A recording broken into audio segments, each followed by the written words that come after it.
اگر کوئی شخص چاہتا ہے کہ اپنے آپ کو ایک آئیڈیل انسان بناؤں، بگڑے ہوئے معاشرے کو سدھاروں،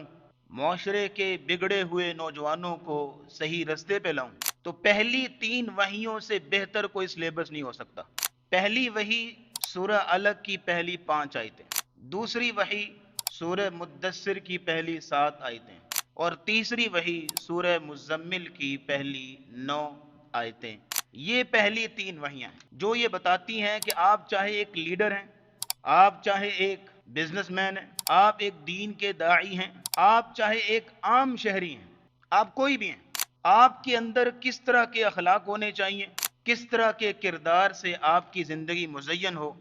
اللہ کے ساتھ آپ کا تعلق کیسا ہونا چاہیے، اور سب سے بڑھ کے آپ کی جو پرسنل خصوصیات ہیں وہ کس طرح کی ہونی چاہیے، آپ کی ذاتی اور نجی زندگی، اور پھر لوگوں کے ساتھ جو آپ کا تعلق ہے، اٹھنا بیٹھنا ہے، یہ ان ساری چیزوں میں آپ کا کردار کیا ہونا چاہیے اور آپ کی شخصیت کیسی ہونی چاہیے، اور پھر یہ ہے کہ آپ کا علم، آپ کی عبادت، آپ کا تقوی کس نوعیت کا ہو، پورا مینول اللہ نے دے دیا پہلی 3 وحیوں میں۔